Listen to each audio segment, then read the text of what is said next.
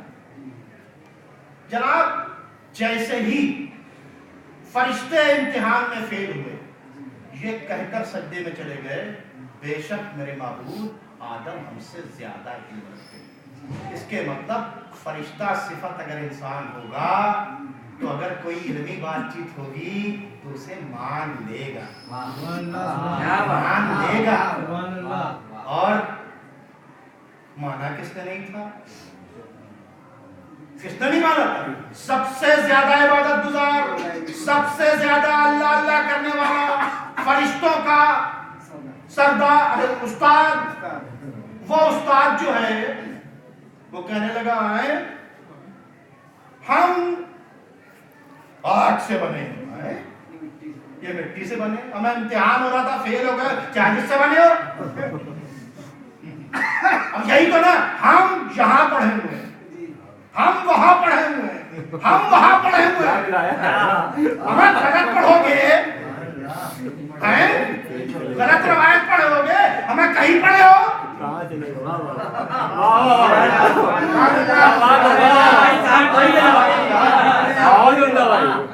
ہمیں کہیں پڑھے ہو، ہمیں کہیں پڑھے ہو. جب امتحان میں فیل ہو گئے، غلط بات کر رہے ہو، فرشتے صفت اگر ہوتے تو اگر دکھایا جاتا کہ یہ معصومہ کی شان میں گستاخی ہے تو قبول کر لیتے، اختلاف نہ پیدا کرتے. ارے قبول کر لینے میں نجات ہے، اختلاف کرنے میں فساد ہے. محمد و آل محمد. پھر کیا کریں گے؟ بہکائیں گے، اچھا بھائی گمراہ کریں گے، مس گائیڈ کریں گے. تو مس گائیڈ کیوں کیا جا رہا ہے؟ سب ہمارے خلاف ہے لوگ، یہ مس گائیڈ تو کیا جا رہا ہے نا. کیوں خلاف ہے؟ غلط روایت پڑھنے کے. اور کون سا جلوہ ہے بھائی؟ اہل بیت کی شان میں اگر ذاکر نائک گستاخی کرے گا تو اس کے پیچھے پیچھے دوڑو گے، اور اگر اپنا کوئی کرے گا تو اس کے ہاتھوں کو چومو گے. کیا یہ اسلام ہے؟ حق کہو، سچ کہو، یہی قرآن نے کہا ہے. سچ بولو، سچوں کے ساتھ ہو. دیکھو روایت کون سچی بیان کر رہا ہے، کون غلط بیان کر رہا ہے. ارے جو سچی بیان کر رہا ہے اس کے ساتھ کھڑے ہو جاؤ، اپنے آپ غلط لوگ کمزور ہو جائیں گے. طاہر جلوری صاحب نے بڑا اچھا جملہ کہا تھا، یزید اس لیے یزید بن گیا کہ اس کے طرفدار بہت تھے، اگر اس کی مخالفت پہ لوگ کھڑے ہوتے تو ہمت نہیں تھی. تو غلط بات کوئی بھی کہے اس کی مخالفت کیجئے، یہی فرش ازاں کا پیغام ہے. درود پڑھے حضرات. شیطان نے مخالفت کی تھی، آدم علم سے زیادہ تھے. آدم اما اس سے زیادہ کون کہاں کا پڑھا تھا؟ بارگاہ ملکوت کا پڑھا ہوا تھا سرکار. اس کی ایجوکیشن چپے چپے پر مدد کرنے والا تھا. تو الہی نمائندے کا اختلاف عرض سے شروع ہوا. کیوں؟ اس کو علم تھا لیکن اس کے باوجود بھی پیچھے پیچھے لوگ نہیں چلے. کس کے؟ اب کیا کریں گے؟ بہکاؤں گا، ورگلاؤں گا. ہمیں اتنا ورگلا دیا، ورگلا دیا. اب کیا کروا دیا؟ ورگلا کے قتل کروا دیا. قرآن غور تو کرو، کیا کروا دیا؟ بھائی کو بھائی سے ٹکرا دیا، مروا دیا.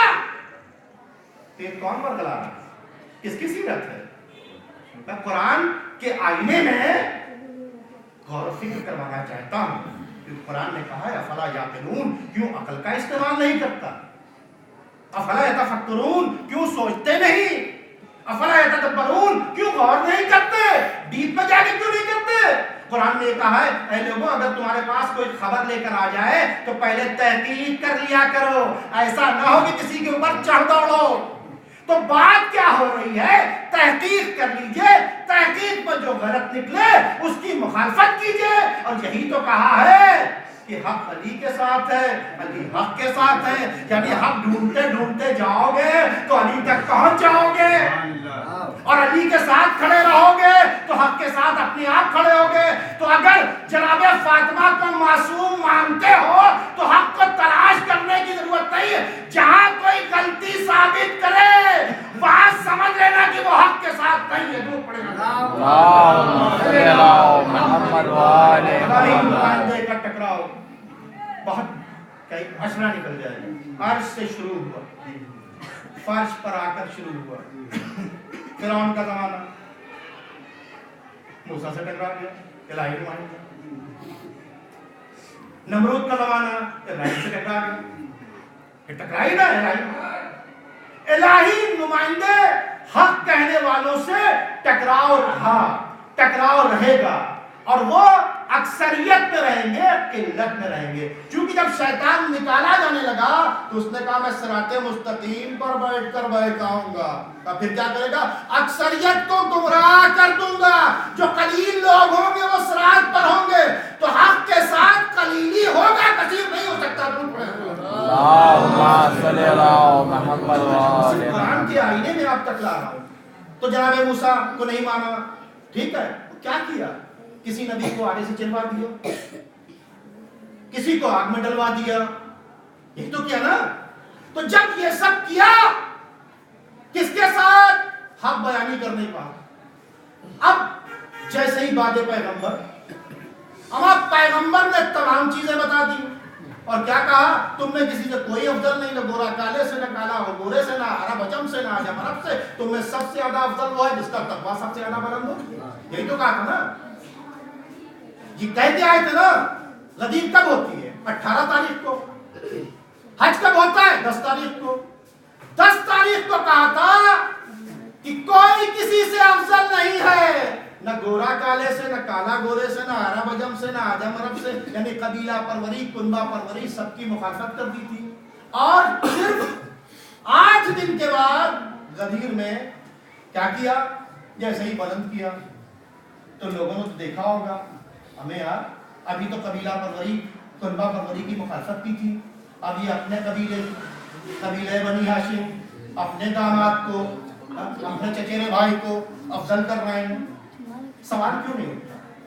سوال اس لیے نہیں اٹھا کہ پیغمبر نے علی کو رشتہ داری کی بنیاد پر نہیں بلند کیا تھا۔ جب لوگوں نے اپنے تقوی کو دیکھا اور علی کے تقوی کو دیکھا تو ان کو اپنے میں اور علی میں زمین و آسمان کا فرق نظر آیا۔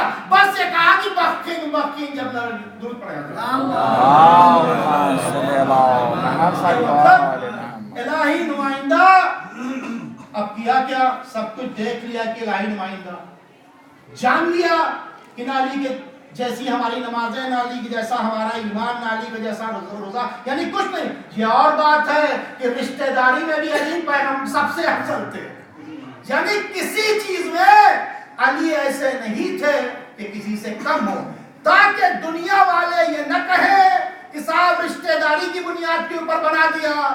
ہمارے غدیر میں ہوتا ہے کہ جو اہل ہے اس کو بڑھایا جائے، مدرسوں میں یہ ہوتا ہے کہ اولاد کو بڑھا دو، خوشامد پسندوں کو بڑھا دو، چاپلوسوں کو بڑھا دو، باصلاحیت لوگوں کو آگے نہ بڑھاؤ۔ 99% اٹھا دیں۔ کہاں ہوتا ہے؟ دیکھ لیجیے، پورے ہندوستان کے اندر گھوم آئیے،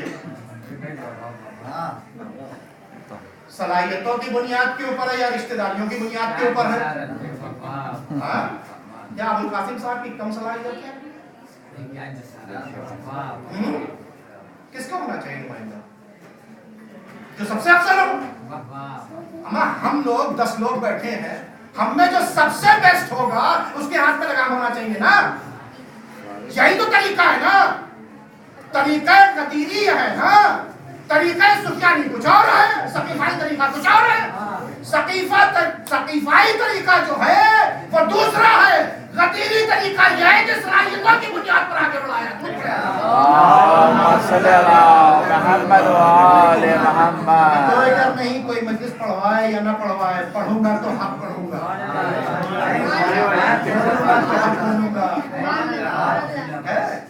جناب والا الہی نمائندے نہیں مانا گیا. بعد رسول الہی نمائندے کو نہیں مانا. کیا کیا گیا؟ گلے میں رسی ڈال دی گئی, دروازہ گرا دیا گیا, پسلی شہید کی گئی. تو جب حق چلو گے حق پر تو کیا ہوگا؟ لوگ تمہیں فتنہ پرور کریں گے, تم پر کیچڑ اٹھانے گے, تم کو پاگل کہیں گے, تم کو مجنون کہیں گے, تمہارے خلاف پروپیگنڈا کریں گے. لیکن حق کہتے ہیں کیونکہ امام محمد باقر علیہ السلام نے کہا اللهم صل على محمد وآل محمد. دوست رکھو, پھر ریپیٹ کر رہا ہوں, یاد رکھے نوجوان, دوست رکھو اس کو جو ہمارا دوست ہے, چاہے تمہارے باپ کا قاتل ہی کیوں نہ ہو. اور دشمن رکھو اسے جو ہمارا دشمن ہو, چاہے تمہارا باپ بھی کیوں نہ ہو. کیونکہ باپ کی ہدایت فرض ہے, لیکن جب اہل بیت کے معاملے میں آ جائے گا تو باپ بھی اسی زد میں آ جائے گا. درود پڑے گا. اللهم صل على محمد وآل محمد. حق بیانی ہمیں کربلا والوں نے سکھایا. پروپیگنڈے بہت تھے, سب نے سوچا تھا کہ اب تو شہید کر دیا گیا, سب کچھ ختم ہو گیا, دربار سجایا گیا, اعلان کیا گیا, ایک کوفے والوں آؤ, کیوں تماشا دیکھو. کچھ باغی تھے انہوں نے خروج کیا, لیکن ان کے سنا سے سر حسین ہتکڑیوں کی جھنکار سے امام بولا, علی کے لہجے میں کی. دربار سج گیا, 700 فارن ڈیلیگیٹس بیٹھے ہوئے تھے. فسادیوں نے کیا کہہ دیا, نہ کوئی وحی آئی تھی, نہ کوئی رسول تھا, محمد نے حکومت حاصل کرنے کے لیے ڈھونگ رچا تھا. بس یہی کہہ کر بس آپ رکھتے مسائل, بس کیا کہا تھا؟ بزرگوں نے تو اپنا اپنا احتجاج درج کیا, اے یزید یہ اذان میں نماز کیا ہے. منبر پر جا کر احتجاج درج کیا, جناب زینب نے خطبہ دیا, لیکن ایک چھوٹی سی بچی سے جب کہا, سنا ہے تمہارا بابا تمہیں بہت چاہتا تھا. ہم تو یہ سمجھتے ہیں, ہم تو یہ سمجھے کہ واقعی تمہیں چاہتا ہے, کیوں جھٹلا کیا رہا تھا؟ قرآن نے کہا تھا جو میری راہ میں شہید ہوئے ہیں خبردار انہیں مردہ گمان نہ کرنا. وہ ثابت کر رہا تھا کہ باغی ہے. وجہ تو نہیں کہا تھا کہ اس کے بعد ننھے سے جڑے ہوئے دامن کو بند کیا, میرے بابا یہ میرا امتحان لینا چاہتا ہے. کیا ہوا؟ تشت سر حسین بلند ہوا اور بچی کے دامن کے اندر آ گیا, اور بچی نے کیا کیا, بچی نے اس کو دامن میں لیا, منہ پہ منہ رکھ کر رونا شروع کیا اور بتایا کہ دیکھو ہم حق کے ساتھ ہیں. آزاداران مظلوم کربلا, بس آپ کی زحمت کو تمام کرنا ہے. یزید پشیمان ہوا. وجہ کیا تھی کہ اس کا سارا دربار پلٹ گیا. اسی کے دربار میں جن کو مجمع اکٹھا کیا تھا اس نے پلٹ کر کہا, وائے ہو یزید, ہم تو جناب عیسیٰ کی حوارین کی فلاح پشت میں ہیں. ہمارے سامنے جب وہ جس گدھے پر چلتے تھے اس کا کھر سامنے آتا تھا تو ہم اس کی تعظیم کے لیے کھڑے ہو جاتے تھے. ارے تو جس نبی کا کلمہ پڑھتا ہے, ارے اس کے بیٹی کے بیٹے کو قتل کر دیا. یہ کہہ کر کٹے ہوئے سر کے قریب آیا, اشہد ان لا الہ الا اللہ اشہد ان محمد رسول اللہ. آزاداران مظلوم کربلا, دربار الٹ گیا, ساری سازشیں فیل ہوئی, قید خانے میں بند کر دیا گیا. آزاداران مظلوم کربلا یہ سب قید خانے کے اندر بند تھے. کہ ایک بار کی کیا ہوا کہ ایک بار زندان سے دربار نے کہا, اے محمد علیہ السلام, دیکھیے کہ پتہ نہیں کون معظمہ ہے جو باہر رات میں روتی ہے. کہا نہیں بھائی ہمارے یہاں تو کوئی بھی نہیں نکلتا اور تو تالا ڈال دیتا ہے. کہا کہ ایسا ہے کہ اچھا کل جب رونے کی آواز آئے تو پھر مجھے بلا لینا. آزاداران مظلوم کربلا رات کا سناٹا ہوا. باپ حسینہ کی آواز بلند ہوئی. جناب زینب گئی اور جانے کے بعد کہنے لگی اے معظمہ یہ بتائیے کہ کیا آپ کا جوان بیٹا مر گیا؟ اس کا بھی نام حسین تھا. بس ایسے ہی انہوں نے کہا اے زینب تم نے مجھے نہیں پہچانا، ارے میں تمہاری ماں فاطمہ ہوں. آزاداران مظلوم کربلا اتنا انقلاب پیدا ہوا کہ یزید کی بیوی کہاں آئی؟ قید خانے میں آئی. اور قید خانے میں آنے کے بعد اس نے کیا کیا کہ جب آگے قیدیوں سے ملنا چاہا اور جب ملنے لگی قیدیوں کو تو اس کے بعد جب پتا چلا کہ یہ جناب زینب ہے تو اس کے بعد کیا کیا دربار میں آئی، اپنی رضا کو اٹھا کر پھینک دیا. یزید نے کہا کہ ارے یہ تو نے کیا کہا؟ کہا وائے ہو تجھ پر، ارے جس نبی کا کلمہ پڑھتا ہے ارے اس کے گھر والوں کو تو قید کر رکھا ہے، ارے میں چادر پہنے رہوں. آزاداران مظلوم کربلا انقلاب پھیلتا رہا. وہ انقلاب کب کس طرح سے ہوا؟ سب تو اپنا کام کر رہے تھے. ایک ننھی سی بچی جس نے ایک دن بہت رونا شروع کیا، چپ ہو ہی نہیں رہی تھی. یزید نے کہلوایا، کہا کیا وجہ ہے کہ بچی نہیں چپ ہو رہی؟ کہا ایسا ہے کہ اس نے اپنے بابا کو یاد کیا ہے. آزاداران مظلوم کربلا یزید نے کہا کہ سر حسین کو بھیج دو. سر حسین آیا، بچی نے دامن میں لیا، منہ پر منہ رکھا، کہنا شروع کیا اے بابا مجھ پر تماچے مارے گئے، آپ نے جو بالیاں پہنائی تھی وہ چھین لی. آزاداران مظلوم کربلا کہتے کہتے بچی نے دم توڑ دیا. امام سمجھے کہ بچی خاموش ہو گئی ہے. تھوڑی دیر کے بعد قریب آئے، ہاتھ ہلا کر کہا اے سکینہ اٹھو. لیکن جب دیکھا تو سکینہ نہیں تھی. کہا اے زینب کی اماں سکینہ اس دنیا میں نہیں ہے. آزاداران مظلوم کربلا بیمار امام نے قبر کھودی، بچی کو دفن کیا. ارے جیسے ہی پتا چلا لوگوں کو کہ بچی دفن ہو گئی، یزید کیا غورام مچا اور یہ کہا گیا کہ ان کی نجات کرو. الا لعنت اللہ علی قوم الظالمین. پروردگار ہمارے مختصر کے اعمال کو قبول فرما. پروردگار واسطہ ہے محمد والے محمد کا، ہمیں حق بیانی کرنے کی توفیق عطا فرما. پروردگار ہمارے امام زمان اسلام کے ظہور میں تاجیل فرما. ہم سب کے اعمال انسان